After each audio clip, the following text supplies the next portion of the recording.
Plus വണ്ണിൻ്റെ allotment ചെയ്യാനായി നിങ്ങൾ പോകുമ്പോൾ ശ്രദ്ധിക്കേണ്ട 4 കാര്യങ്ങളാണ് ഇന്നത്തെ വീഡിയോയിൽ.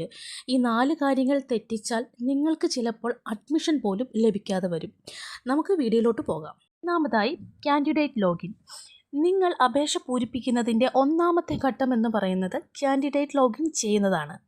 ഈ സമയത്ത് നിങ്ങൾക്കൊരു യൂസർ നെയിമും പാസ്വേഡും ഒരു ഡിസ്ട്രിക്റ്റും നിങ്ങൾ പൂരിപ്പിക്കേണ്ടതായുണ്ട്.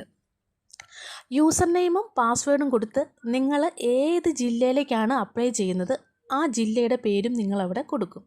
പക്ഷേ ഈ 3 കാര്യങ്ങളും ഒരു കാരണവശാലും നിങ്ങൾ മറക്കരുത്.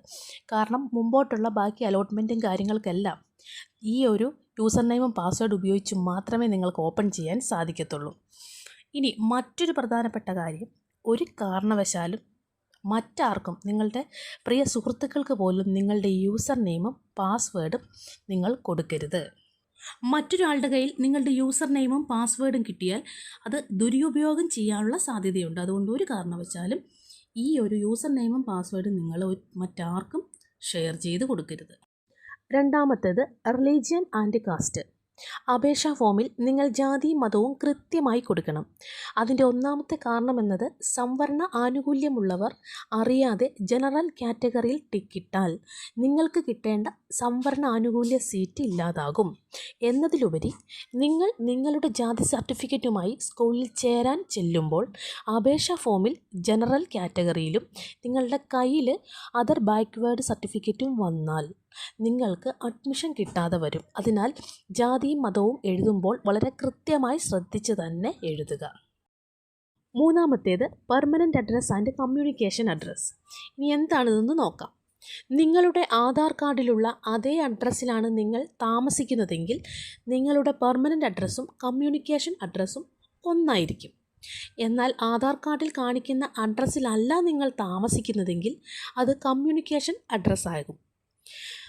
അപ്പോൾ നിങ്ങൾ ആധാർ കാർഡിൽ അഡ്രസ്സിലാണ് താമസിക്കുന്നതെങ്കിൽ പെർമനൻ്റ് അഡ്രസ്സും, അതല്ലാതെ മറ്റൊരു സ്ഥലത്താണ് നിങ്ങൾ താമസിക്കുന്നതെങ്കിൽ അത് കമ്മ്യൂണിക്കേഷൻ അഡ്രസ്സായി മാറുന്നതാണ്.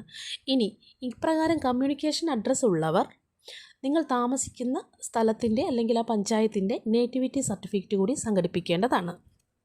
നാലാമത്തേത് bonus point and tie breaking certificate. നിസ്സാരമെന്ന് തോന്നുമെങ്കിലും ഇതും പ്രാധാന്യമുള്ളത് തന്നെയാണ്. ഇപ്പോൾ ഗ്രേസ് മാർക്ക് ഉള്ളവർക്ക് ബോണസ് പോയിൻ്റ് കിട്ടില്ല. അപ്പോൾ ഗ്രേസ് മാർക്ക് ലഭിക്കാത്തവരും എന്നാൽ NCC, സ്കൗട്ട്, ലിറ്റിൽ കൈറ്റ് എന്നിവയിൽ അംഗമായവർക്കൊക്കെയാണ് ഈ ബോണസ് പോയിൻ്റ് കിട്ടുകയുള്ളൂ. പക്ഷേ അഡ്മിഷൻ്റെ സമയത്ത് ഇതിൻ്റെയൊക്കെ ഒറിജിനൽ സർട്ടിഫിക്കറ്റ് നിങ്ങൾ ഹാജരാക്കേണ്ടി വരും. അപ്പോൾ നിങ്ങളുടെ കയ്യിൽ അതിൻ്റെ സർട്ടിഫിക്കറ്റ് ഒന്നും ഇല്ലെങ്കിൽ, അല്ലെങ്കിൽ അറിയാതെ പോലും നിങ്ങൾക്ക് NCCയിലൊന്നും നിങ്ങൾ അംഗമല്ലെങ്കിൽ ഒരു കാരണവശാലും അവിടെ ടിക്കറ്റ് പോകരുത്. കാരണം അഡ്മിഷൻ്റെ സമയത്ത് ഒറിജിനൽ സർട്ടിഫിക്കറ്റ് കാണിക്കേണ്ടി വരും. അങ്ങനെ അറിയാതെ പറ്റിയതാണെന്ന് പറഞ്ഞാൽ പോലും വിലപ്പോകില്ല. അപ്പോൾ ചിലപ്പോൾ അഡ്മിഷൻ വരെ ലഭിക്കാതെ വരും. അതുകൊണ്ട് ഒരു കാരണവശാലും നിങ്ങളവിടെ തെറ്റിച്ച് ടിക്ക് ഇടാൻ പാടില്ല. അടുത്തത് ടൈ ബ്രേക്കിംഗ് എന്താണെന്ന് നോക്കാം. അപ്പോൾ നിങ്ങൾക്ക് ചില ക്ലബിൻ്റെയൊക്കെ സർട്ടിഫിക്കറ്റ് ലഭിക്കും സ്കൂളിൽ നിന്ന്. ഒരു കാരണവശാലും നിങ്ങളത് നഷ്ടപ്പെടുത്തരുത്, എവിടെയെങ്കിലും വെച്ച് കളയരുത്. ക്ലബ് സർട്ടിഫിക്കറ്റൊക്കെ സൂക്ഷിച്ച് വെക്കുക. അപ്പോൾ ഒരാൾക്ക് 2 ക്ലബിൻ്റെ മാത്രമേ ടിക്ക് ചെയ്യാൻ പാടുള്ളൂ എന്നറിയാമല്ലോ. അപ്പോൾ നിങ്ങൾ എന്ത് ചെയ്യണം, നിങ്ങൾക്ക് കിട്ടുന്ന ക്ലബ് സർട്ടിഫിക്കറ്റ് സൂക്ഷിച്ച് വെച്ചില്ലെങ്കിൽ അഡ്മിഷൻ്റെ സമയത്ത് അത് ചോദിക്കുമ്പോൾ കാണിക്കാൻ പറ്റാതെ വന്നാൽ നിങ്ങൾ തെറ്റായിട്ടുള്ള നിർദ്ദേശം കൊടുത്തു എന്നുള്ള രീതിയിൽ ഒരുപക്ഷെ നിങ്ങൾക്ക് അഡ്മിഷൻ ലഭിക്കാതെ വരും. ചുരുക്കി പറഞ്ഞാൽ നിങ്ങൾ അപേക്ഷാ ഫോം പൂരിപ്പിക്കുമ്പോൾ വളരെ കൃത്യമായ രേഖകൾ സഹിതം വളരെ വ്യക്തതയോടെ കൃത്യമായി തന്നെ നിങ്ങൾ ഫോം പൂരിപ്പിക്കുക.